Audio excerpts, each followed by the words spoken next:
Welcome to Talking with Tech. I'm your host, Rachel Madel, joined as always by Chris Bugay. Hey, Chris. Hey there, Rachel. What's going on? Not much. Super excited, as always, for our Talking with Tech recording. So here's what we got going on today. So we have promised that if someone signs up for Patreon and they were to ask a question through Patreon, their questions get bumped to the top of the list. And so we have a question here in Patreon that I'm going to read out for us, and then we'll reflect on. How's that sound? Sounds great. I'm ready. All right, this person just started a new role that focuses on supporting AAC in their public charter school system. Awesome, right?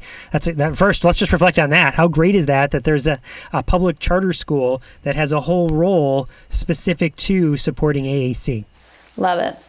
I am very excited and motivated, but I'm also experiencing some serious imposter syndrome, knowing that my level of knowledge and skills with AAC and AT is not where I want it to be, especially given the antiquated job title of AT/AAC specialist. So let's talk about that for a second, right? So you actually have done a little video on imposter syndrome once upon a time. Do you remember that? That was in the Patreon. Yeah, it was. That was actually a Patreon video, yes. It was when I was called to testify as an expert witness. That's, I believe, what was triggering my imposter syndrome at the time, because I had to, testify. I ended up testifying on that case for 6 hours on the stand. It was really intense. Everyone always feels it. It doesn't matter whether you've been in the field for 5 minutes or 500 years. You always have this feeling. There's always that sinking feeling that maybe what you know is not what you're supposed to know, or that there's something you should know that you don't know, or that someone else could be doing it better than you could be doing it. And all of that is true and not true all at the same time, right? That's why it's so great to be part of a community where you can kind of lean on each other and have your peers, or your professional learning network that you can bounce things and bounce ideas off of. And Patreon is a great place to do that, where you can put these questions and we can reflect on them. I completely agree, Chris. And one thing I like to think about when I'm thinking about imposter syndrome, I think you have to get really comfortable accepting you don't know everything, because you could be the leading expert in a specific topic area and you still don't know everything there is to know. And so I think that's where we get into trouble, is expecting that we know all the answers. I think what's more realistic and what helps serve you as a clinician is accepting that, no, I do not, in fact, have all the answers. And I will never, in fact, have all the answers. But what I know and can feel confident in is that I can find the answers. I can learn the answers. I can grow into, whatever role I'm put into. And I feel confident in my ability to figure out what it is that I don't know. And I think that if you prioritize that perspective, of course, imposter syndrome still comes up, like for me, for you, for everybody. But I try to remind myself of that.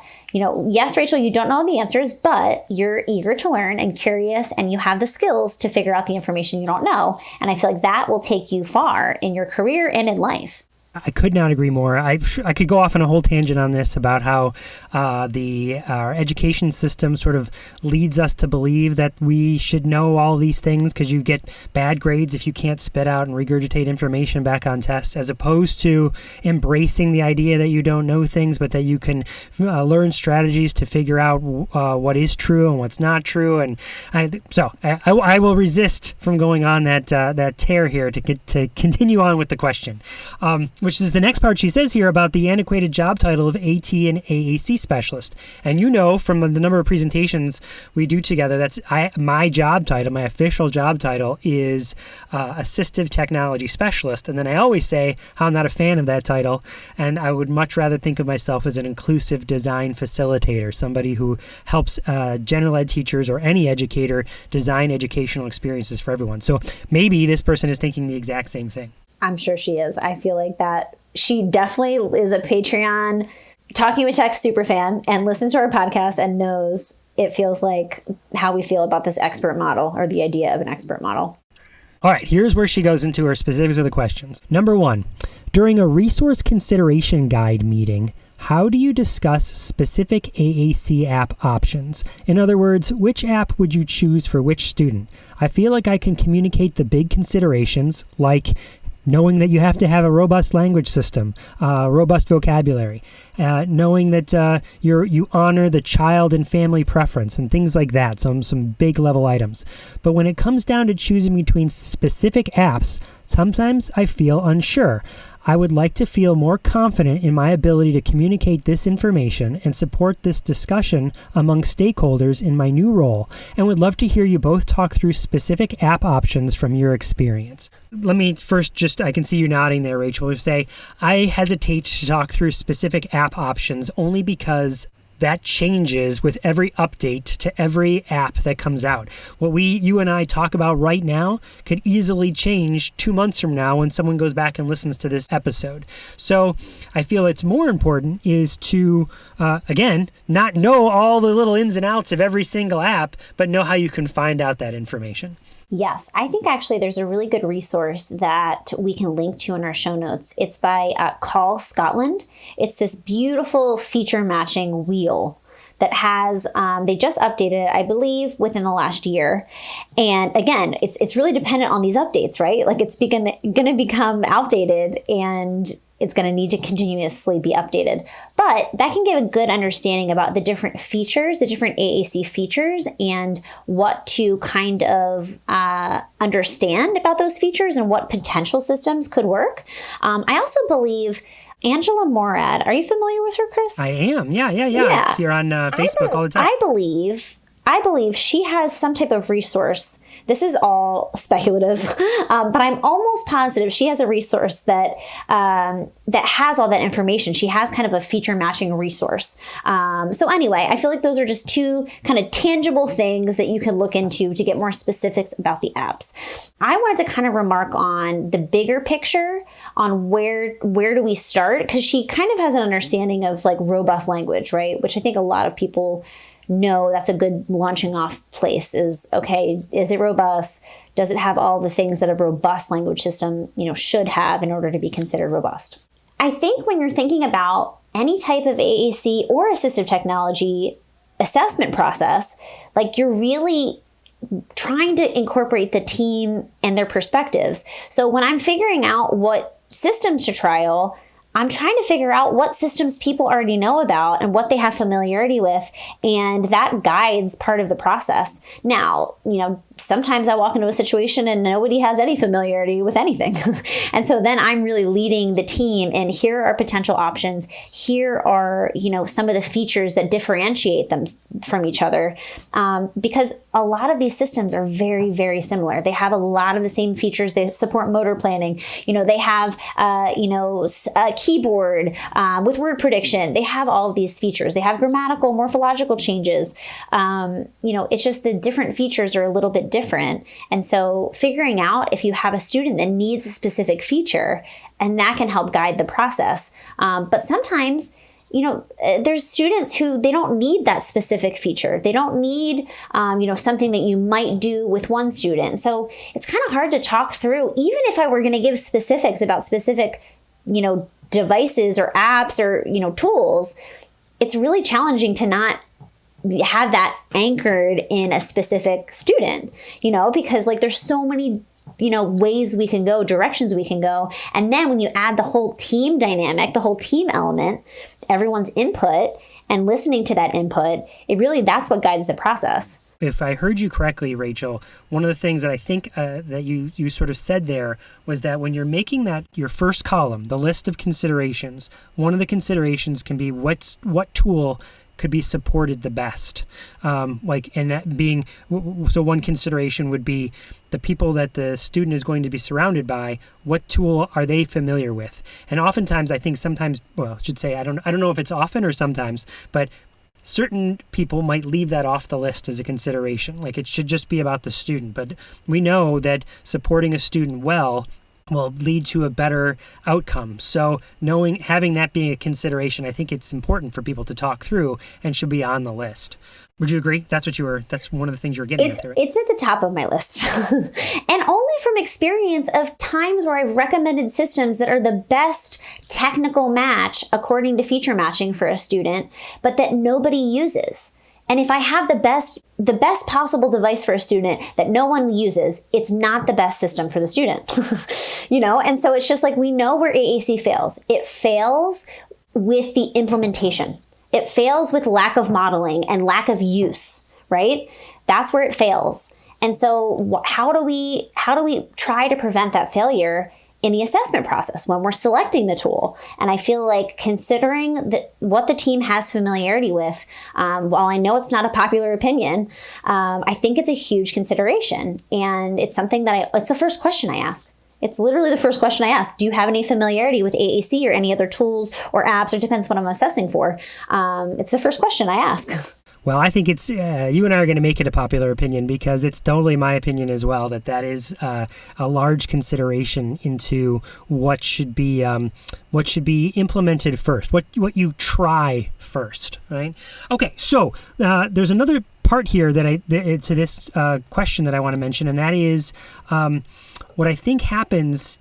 And I sort of mentioned this in The New Assistive Tech, my book, The New Assistive Tech, Make Learning Awesome for All, is that oftentimes when you're doing this sort of feature matching consideration and you have the team together and you're bantering through what the needs are of the student, a number of options at the end will look good. Like, well, AEC 1 looks good and AEC 2 looks good and AEC 3 looks good. They all look good. Like, we can't go wrong. Let's just pick one that looks good. But you still have to use something to make a decision about what you're going to try first. There's no way to skirt that. You know what I mean? Like, at some point, someone's going to put something in front of a student, and someone has to decide what that first thing is going to be. So how do you make that decision? And the advice that I give in the book and that I'll give here now is to ask this sort of final question when you have you've gone through the resource consideration guide, or you've had that sort of process of considering feature matching, and you have 3 options that look good, is to ask this question: which of those options will restrict the student in the least way possible? And changing that's not a question often asked, but framing it in that way, which of these options will restrict the student in the least way possible, I think is sort of a jarring thing that most people don't get asked. It's not like what I think is best or what I think I can support the most. It's or which features come out of the wash having the most. It's what I'm often not thinking, I should say, many teams are not thinking about choosing a tool based on what's going to restrict the student the least. And so, if I were doing a presentation on this, we would have a bunch of examples if we were, of questions or scenarios that we would run people through where we were giving them examples where they might think through what option would restrict the student the least. But just asking that question at the end. So the person who wrote this question to us, when you're done, when you think you're done and these options look good, that's the last question you can throw out to everybody. All right, well, we got a couple options here that all look good. Which one do we think is going to restrict the student the least? And that will guide you to an answer. I love it. I love it. And then that helps you figure out what you're going to try, and then it just comes down to, okay, let's pick this system. Now we're going to trial it. Now we're going to teach it and then see how it goes. Yeah. All right. So the next question that she asks is, I know there's not a one-size-fits-all answer, right? We know that too. There is not a one-size-fits-all answer. Sometimes there's a one-size-fits-most, but there's not a one-size-fits-all answer. For how long AAC apps should be trialed to determine best fit. But in outlining a cross-school approach to AAC assessment and trialing devices, this is like a big topic I'm having to try to rethink about. How do you suggest this is handled? Is there any research on best practice you are aware of? I feel like everything I've encountered previously is based on insurance reimbursement. Yep, I would agree. Would you agree? Yes, 100%. Whereas I would like to focus on reducing barriers for SLPs and students without compromising quality of services. So let me just rephrase it here. How long should we trial AAC apps to determine best fit? What do you think? Well, my first question is, I need a little bit more information. What is the accessibility of having AAC in that classroom for that student. So, if you're thinking about an eye tracking system, yes, there are some limitations around the trialing process because these are trials, and then eventually you have to get that device funded somehow to actually give the student that device. So that's my first question is, if we're talking about, just a general, population of students and they're able to trial, apps, so iPads with speech generating apps, for example, then, how accessible is that? Like, do you get to decide how long a student has access to that? Because there's it's hard to say like a set period because it's dependent on how the student, picks up the AAC system, how often they're seeing that system modeled, all these factors. And I feel like it's not like a district-wide thing. It's like a very specific thing dependent on the classroom and the paraprofessionals and the student, so there's all these factors.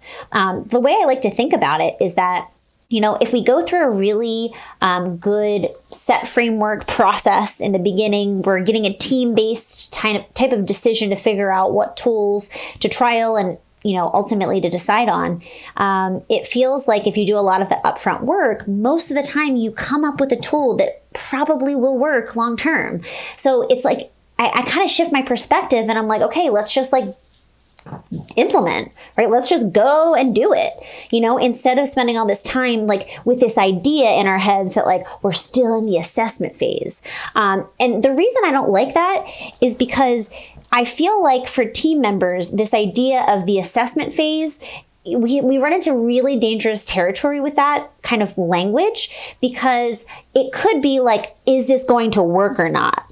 Right? Instead of assuming, okay, this tool seems great. Let's just get the ball rolling. And then, if at any point, even if you decide, okay, the assessment's over and this device is the right device, you can always revisit that. Right? Like we've had to do that. I've had to do that in my practice. Everyone's had to inevitably go back and be like, okay, for whatever reason, we need to revisit this. Whether that's the team thinks they need to revisit it. And I'm like, I don't think we need to revisit a new device. I think we need to figure out how you can model on it more and do the things that, we know help ensure success with AAC.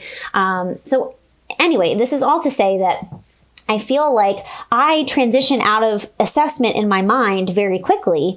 Even so much like during the assessment, I'm like training communication partners. I'm like getting them to practice modeling. It's really just all implementation as far as I'm concerned. Like, yes, like there's an assessment element to it, but I just jump into implementation almost immediately. So I couldn't agree more. So much so that I don't even call it assessment, right? We assess language. We don't assess AAC. And I'm not really a big fan of the word trialing because it's other that connotation. But let's just go with trialing for a second. That word trialing. Right? Well, it's used outside of AAC, it's used in two different connotations, right? One would be a scientific connotation. You've heard of scientific trials, right? So I've just created a new toothpaste and I am going to give it to a bunch of different people and I'm going to run it through scientific trials to see, I'm going to put my toothpaste up against the other toothpaste brands and see how well it does. That doesn't really hold up when it comes to AAC because as much as we like to think that we're scientists when it comes to education, scientists control variables and we have no control over the variables that happen when it comes to AAC. What I mean by that is when you're trying to control the variables, let's just try and list them out here, Rachel. If we try to control all the variables, time of day that we're implementing it, food we ate before the student was implementing it, how much sleep the student got the day before, how much training and coaching did the communication partners get. Those are just some of the variables. Let's go on, right? What classes was it tried in? To this person's question, how long was it tried? Did you randomly pick 2 weeks? Does that count snow days? Does it not count snow days? Did you put that into your trial? These are what scientists do. They eliminate variables to get to try and make it, okay, this is what's making the difference. So that whole idea of trialing things never really sat right with me, still doesn't. It's just as confusing. And I've tried to not use it. So what's the other connotation for trialing? Well, the other connotation is you're on trial, right? You're in, it's a legal connotation where you have someone has made some sort of claim, and now we use evidence to back up that claim, right? So the claim is, in a legal sense, is I think someone has committed this crime. Here's the evidence to back up that claim, right? And it's on me as the prosecutor to build a case for why I think that works. And if I was going to use the term trialing, I would use it in that context more than the scientific one, because that gives you a little bit more wiggle room. So how does that relate to AAC? We, as this group who has done, this person is clearly doing a assessment, I'm putting assessment in quotes, they're making decisions as a team using some sort of resource consideration guide, right? So all the stakeholders are at a table, they're looking through the considerations, and they're trying to choose a tool. All of that is evidence to support picking the tool. And so there you go. That was the assessment. And now we're actually implementing, just like you said, we're jumping into implementation here because we spent all this time, and how, like you said too, how wrong are you going to be when all of these people are putting their heads together and spending the time going through this resource consideration guide to make an accurate choice? Very rarely, I think, are you going to be wrong. And you can still change if you are. If there's some sort of data that suggests that you're wrong and that you did make a mistake, you can always go back and change it. It's just, to my experience, it doesn't happen that often. What happens way more often, I think, is people being wrong by doing an assessment. I picked 3 things out of a hat and tried them, and then maybe one from some clinical experience, and it's a tool I like the most. That is often then the next speech therapist comes along and they do a different assessment and they come up with a different suggestion. I think that happens way more frequently than a robust team of people thinking through all the considerations and getting it wrong. And here's something that's definitely wrong. Doing an assessment and then deciding that a child doesn't qualify for AAC. That's definitely wrong. And unfortunately, that's something I see all the time. It's so frustrating, Chris. I get all of these reports from families, and thank goodness the family believes that a child has the potential to learn how to communicate, and they come to me. Because it's just so sad when I read these reports saying, here are the 5 reasons why this child doesn't qualify for AAC. Continue doing PECs. Or, not even that sometimes. It's just like, it's so sad to me that, these assessments are being done and, they're doing, and again, think about all the variables. It's like, okay, what did you use? What system? What motivating thing? Was it motivating? So many different factors. And it's like, how long did you spend? Was it an hour that you spent with this child and then you determined their future with being able to connect and communicate? Like, it's just crazy to me. So anyway, hopefully everyone who's listening just can share this episode, because it's just so frustrating to me. We've talked about it on the podcast before, but it's just, there's a better way.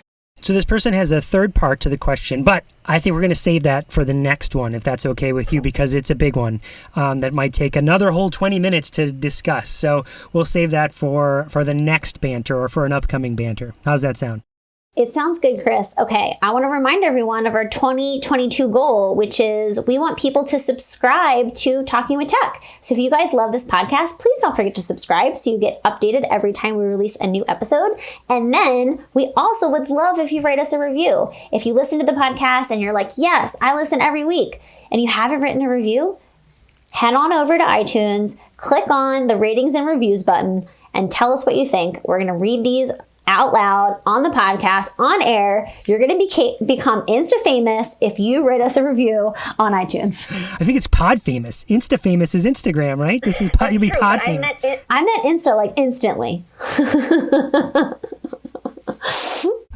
All right, cool. So let me tell you about the interview today. This is part 2 with my conversation with Kara Cotter.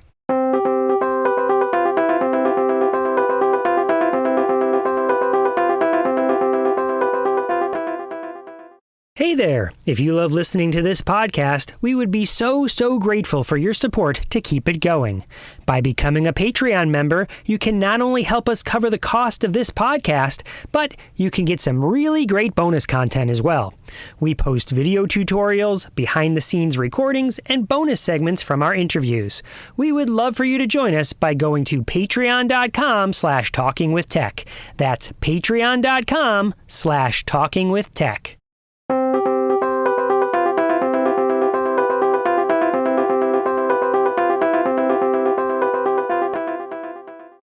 So I wonder if a strategy would be to, if you were able to get those iPads from those funds, then it would be something like, oh, and you sign up for this experience and you get an iPad. Or even now, it's you sign up for this experience, even if you don't have them right now, you could say, and you get an iPad for 3 months. Do you know what I mean? Yeah. Or something like that. Or I can, even if it's not already have an iPad, maybe I can push an app to you or some sort of, it shouldn't be tied that way. It would, in an ideal world, please, I want anyone listening, ideal world, you just get it, right? But in this case, maybe that would help also incentivize people. Yeah, definitely. So for middle school students, that makes it a little more difficult because they're going from class to class. So not every teacher will have an iPad ready to model with them. How would you tackle that? Yeah. Oh, what a great question there. Because it's such an inclusive question, right? I mean, you're sort of presuming that a student who's using AAC would be moving independently without necessarily a paraprofessional there that would go from class to class. So the immediate answer that comes to me is that the student could be providing it to the teacher, meaning, hey, here's the modeling iPad, in the same way that someone who's hearing impaired might say, here's the microphone that you need to put around your neck so that I can hear you with my hearing aids. And I'm going to, there isn't one of those necessarily that every teacher has. It's one that might go with the student and the student hands it to the teacher as they walk in the classroom. So that would be my first thought as far as how to manage something like that if there's not a paraprofessional or an assistant that's available to help with that. Yeah. And so back to the iPad question, getting a modeling strategy into the hands of teachers. So I think it would be fantastic if I could get every teacher an iPad, but with budget restrictions and just buy-in from everybody, it's not always going to be possible. So what do you think are some good alternatives if I can't get an iPad for a teacher of a student who uses AAC? I think you already mentioned it, right? Which is those low-tech boards that I think, if you were asking me, what I would tell you is the homepage of Touch Chat, right? Something that is then maybe a precursor that would lead to and keep the buttons in the same spot, you know? So I think that would be your alternative. Would you have other alternatives? What are you thinking? That's the main one that I've been thinking, the poster on the wall and maybe a smaller board that the teacher can carry around the room for individual modeling. But I do have some classrooms where different students are using different systems. And so what would I give the teacher in that instance? What do you think you would give the teacher? Well, it's one I've gone back and forth on. One of the center-based programs in our area has a great core board that they've developed, and it's not specific to one individual app. Just with modeling on that in general, letting the students watch them use a system has still been helpful to the students. So maybe something that's more neutral, not one or the other. Mm-hmm. And you say you go back and forth. What's your or I might do this? Well, the other thing that I was thinking is that neither student uses their device a ton. And so I was thinking about potentially reevaluating them and seeing if a different system that would be beneficial to them, whether that matched or not, and it'd be neat if it matched, but if it didn't, then we'd be in the same boat. But so I don't think that's a horrible idea. It's because of the way you started that phrase, which is neither student is really using it that much, you know, in which case okay, if they're not that far down, they haven't learned motor plans yet, they're not really invested yet in this particular tool, then how do we land on that tool in the first place? Like, why are we using that? And if no one in the if it's difficult in the environment, let's put it that way, if it's difficult in the environment for the staff and others in the environment to be modeling, then the likelihood that they're going to model goes way, way down. Mm-hmm. The other or that I can think of is provide multiple low tech boards. So if you have touch chat on one side, you flip it over and you got Proloquo on the other, you know what I mean? Or Lamp Words for Life on the other. And the Mm-hmm. teacher could, that's going to be tricky, but they could code switch, you know, in the same way that you might use, you know, at home you use a certain cadence with loved ones, and at school you're more professional, you know what I mean? You code switch. Same idea. It's like, well, this student I switched over and I used Lamp Words for Life, and this one I use touch chat, and I'll grab my other piece of paper that I use if it's a Proloquo user or whatever. Speak for yourself, whatever the tool might be, you know. Yeah, what, what do you definitely. what do you think about that? I think that it would be a little bit difficult for the teacher. I know even for myself, I use different AAC apps every day. And whenever I go on to a new one, I'm like, okay, I have to remember where things are, how to use it, you know, when you're switching back and forth like that. But I do like the idea of having dual options, because in this particular case, it might be worth it to reevaluate the student and see if there's something that we can get on that's more standardized for the classroom. But in another instance, if both users were very proficient with their devices, I'm not going to take that away from them. Mm-hmm. And so we have to find a way to make both of them work. I like the flip idea. Yeah. Okay, so let me ask you this.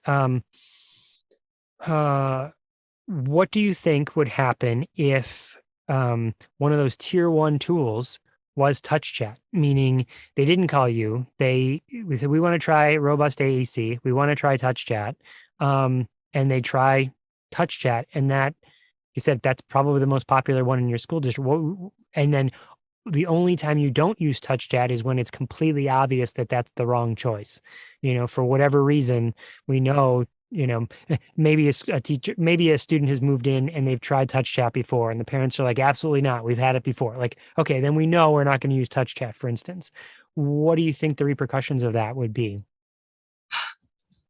Well, it's something I definitely hadn't considered before, because up to this point, I had only heard that, like, you know, each system is suited for a different person. You know, you really have to do feature matching. You have to do a full evaluation before you determine a AAC system. But it would make implementation across the district a lot easier. And I feel like it might potentially make it easier for teachers to understand it. It wouldn't be so overwhelming for them. But I'm really, it's a very new idea to me. Yeah, and I understand that apprehension, because what if we gave a student touch chat, but they really, for whatever reason, would have benefited better if they had a different tool? But how often are we really implementing that other tool? You know, how often is that really successful? And I'll ask it to you another way. Every time someone has might need word prediction, do you do an evaluation to decide whether it should be Co-Writer or Read and Write for Google Chrome or one of the other word prediction tools out there?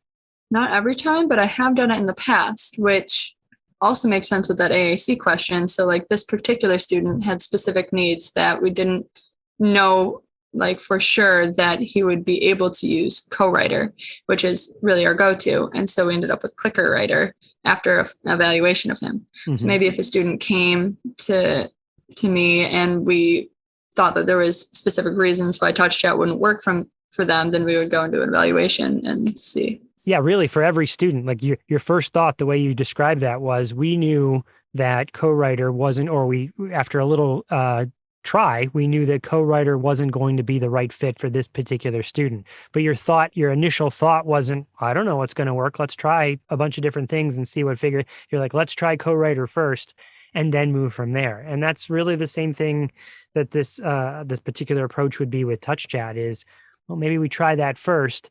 And if that's not, you know, if we know that's not the right tool, then we move from there. Yeah. Wow. Touch chat is awesome. So, All right. So let me ask you this as far as, okay, so let's say you had, so the teacher, the situation is they have a student, they're sort of, whether they have some knowledge with AAC or whether they, it's brand new, like, so they're splintered skills. They enter this course, which sounds right now to be like a Google Drive that you might organize and put some structure around. You follow through the Google Drive, having these different experiences, watching videos, looking through presentations, exploring PDFs, maybe even writing you and saying, "Hey, I'm all done. I watched all. I participated in my hour and a half. Here's some feedback that I have." I could sort of envision like a Google form at the end. Tell me your thoughts. You know what I mean? Um, yeah. I could actually see a Google form also as being the course. Like, let me take the video and embed it into the Google form, ask a couple questions. Let me take the Google Slides presentation, embed it into the Google form, and take some questions. Or maybe if it's not one Google form, a number of them, and I went through Google form number 1, 2, 3, and 4. I'm done. Here's my feedback. Now, could that maybe kick off the coaching experience that you're talking about? I'm ready. I have this background knowledge now. I don't have the splinter skills. I now have the skills, or I should say, I have the knowledge. I'm ready to practice my skills. What do you think that would do if everybody that was introduced to AAC took a course like that and then had coaching afterwards? I think it would demystify the process a lot. No, I think a lot of times when somebody calls me in, it's because they don't have a lot of experience, but then they're like, what's going to happen when she shows up here? Could be anything. And so I think that if there was like a little bit of like pre-work almost, then when I came in, they would know what to expect and they could ask questions about it that are relevant to them. I think that's fantastic. I think something else you might find is that two educators that might start that same experience on that same day, like, AM, you're in one class and you're like, "Hey, you have an AAC user? Let me show you this Google form experience that will take you through this." And the PM, you do the exact same thing with another teacher. One of those teachers will fly through it in an hour and a half and they'll knock it out that week. And another teacher will be like, "I did it in half-hour spurts and it took me a month to get through." Yeah. Which I think is maybe okay. It works for their own particular, as long as they're getting through it. And that would maybe allow you to parcel out your time.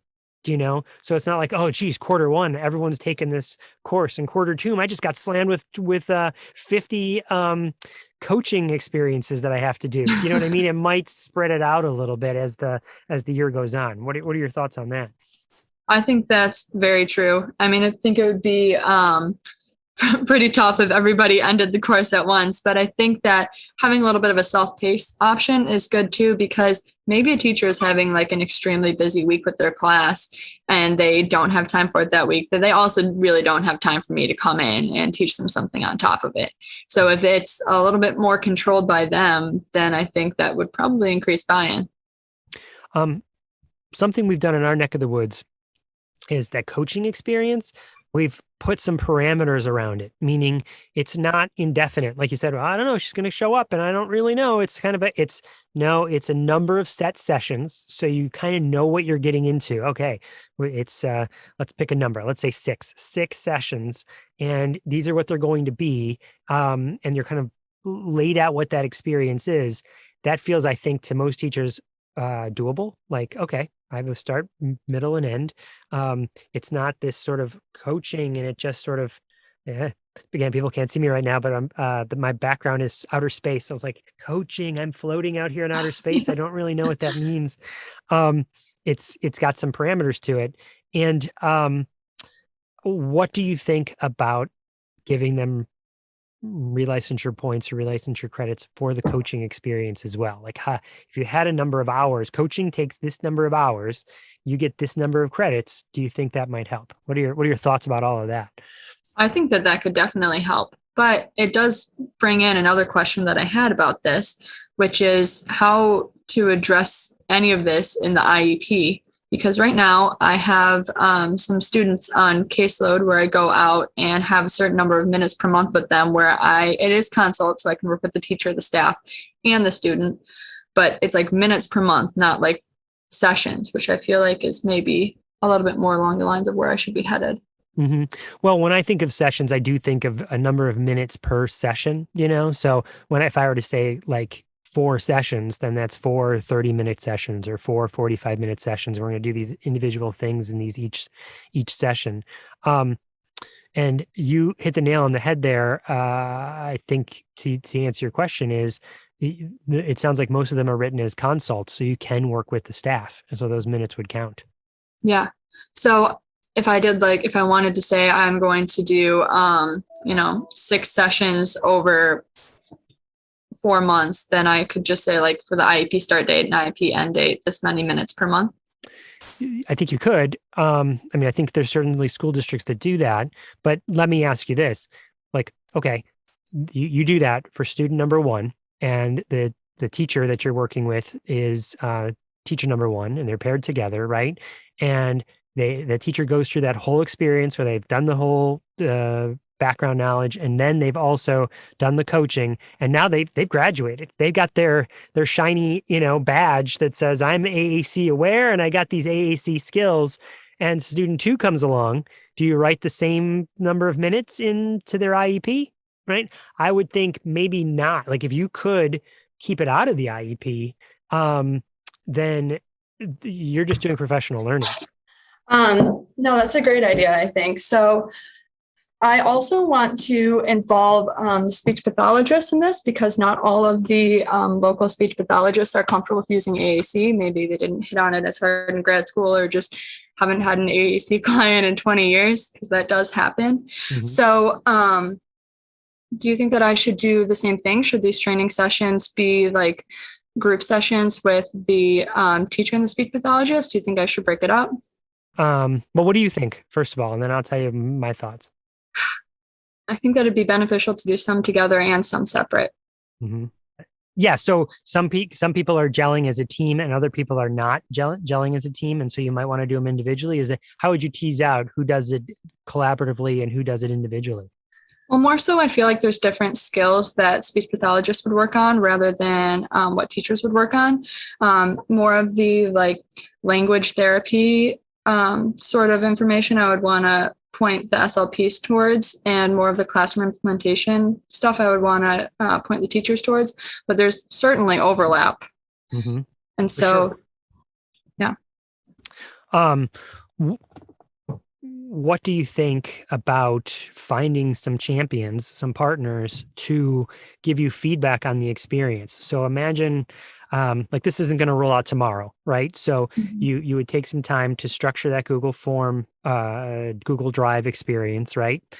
Are there people that are jumping into your mind that'd be like, oh, I could ask them to like be the kind of the first people to take it and give feedback and see what they think. And then same thing. Hey, can I come practice coaching with you on a specific skill like partner augmented input, because we have a rapport already, and get your feedback. And I wonder from there if then it's not just your show. Like, is there potential that eventually with that feedback that there could be more of you? You know what I mean? That it's not just you that does this, that the speech therapist really become the eventually the quarterback of the whole thing. Yeah, for sure. I mean, part of the reason I want to move towards coaching is because I want to be able to like increase the capacity of the speech pathologist and the teachers to be able to do some of this stuff on their own without having to call me every time. Mm-hmm. Mm-hmm. So I think that I could definitely, there's for sure people that I have in mind that I could pilot it with. And 2, I know that the SLPs just want to help the kids with their communication. So I'm sure that if I talk to them, that they'd be willing to help me with some of these programs. I wonder too, if those SLPs wouldn't be able to, with parent permission, get some little video clips and things like that and help you with those sort of, I can't even picture how this would work in a class. Well, here's a video of it, how it works in a class, 5 miles down the road in another school, I wonder if that's an opportunity there to make it real for the teachers, that because they can see other people that are just like them doing it. Yeah, that was one of the things that I had in one of the documents that I made in that Google folder, as I had like videos of other teachers doing modeling in a class while they're reading a story during a lesson. And I think that would be even more meaningful if I could get other teachers in the district videos of that, people that they know. Mm-hmm. Ultimately, with coaching, I think to answer that question of group versus individual, I think it could work to do like group coaching, but I think the dynamics would have to be really trusting, because in our experience with coaching, it's been an individual thing. Like, I'm trying to build my own skills. I feel maybe self-conscious for other people to see me sort of kind of make mistakes and then analyze those mistakes. And they have this relationship with you, and doing that in front of other people can feel sort of like uncomfortable, you know? Um, but that's not to say like it shouldn't. Like, that's just because ultimately I think it'd be great if we just felt comfortable making mistakes. And it's cool that I'm in front of my friend, my colleague that I'm working with, and like, oh, you made a similar mistake. Oh, we both learned from making that mistake. Like, that ultimately would be having a group coaching experience, I think, would be awesome. And who's to say you couldn't try it? Like, let's do the right classroom, the right situation, where people already have that relationship built. I mean, I think that could save a lot of time from doing individual one-off coaching experiences. Yeah, for sure. Because I do think there's for sure a need for the classroom teachers and the speech pathologists. And honestly, one of the things that helps the most with generalization is having all staff involved. So if I could do some coaching with the OTs and the PTs on how they can use devices within their sessions as well. But again, it kind of feels like a lot, especially for a new AT specialist to walk in and be like, hey, everyone's doing this now. Listen up. Yeah, absolutely. I think that's really good advice you just gave yourself, which is start small. Let me just try this in one classroom, or a handful, a pilot study of 3, and something that's small, manageable. Get some proof of concept, and then get some feedback so that you can use it as promoting. Like, well, I tried it with these 3, either groups or these individuals, and look at what they said. They all liked it. That sort of marketing certainly couldn't hurt. Yeah, for And sure. help you tease out what you need to change. You're trying something new here.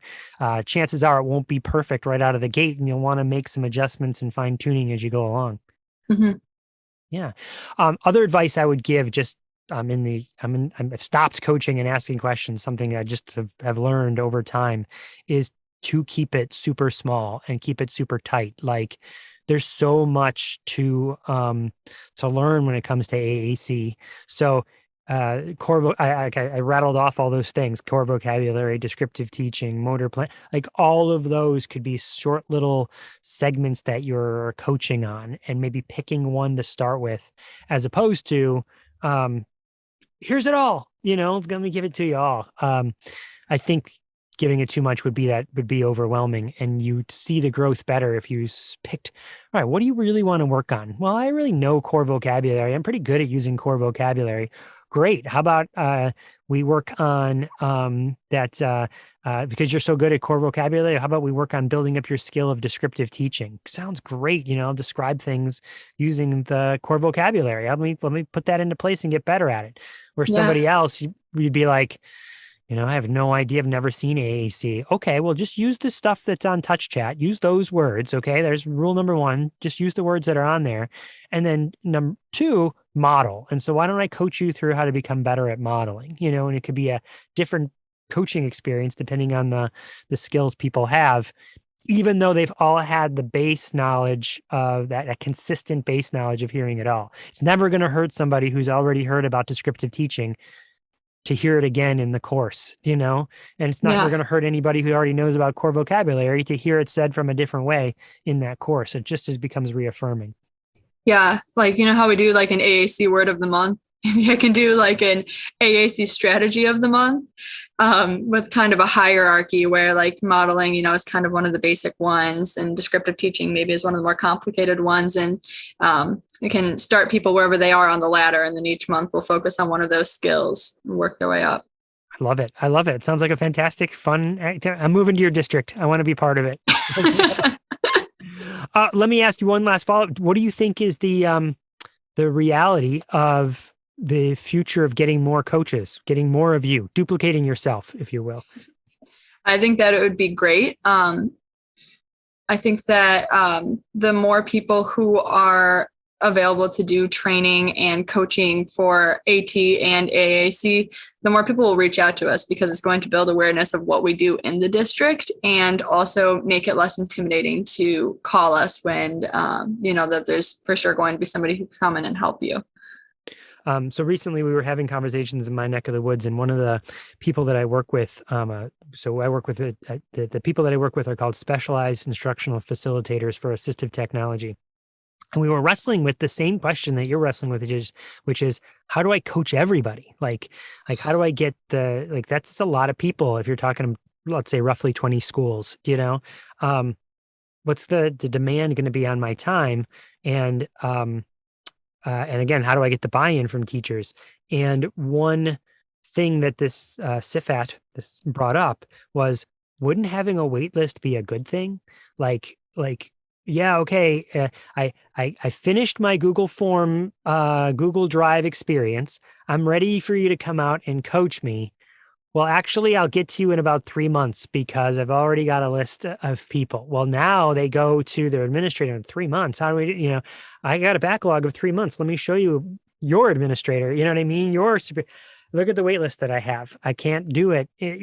Coaching takes time. I've already limited it to a number of sessions, so I know how how much time it's going to take per person. Even a minimum or even a maximum amount of time it's going to take per person. And it's working. Look at the results we're getting from the people that I'm working with. That is a lot of evidence to suggest they need more of you. Definitely. I think the more people in district who know how to use AAC and who are willing to share their knowledge with others, the better. Yeah, absolutely. And then they become champions for it. And again, maybe that is how you build capacity. Yeah, for sure. So any other thoughts or questions? I know you got a dog to feed. So apparently he tried to feed himself already. So I think that is all that I had for today. I really appreciate you taking the time to talk to me. Let me ask you the last little follow-up question there. So what's your takeaway? What do you think you're going to do? What are your action steps? What do you think you're going to do? So I think that my biggest next step is to work on some of those tier 1 training modules, almost to get people comfortable with those.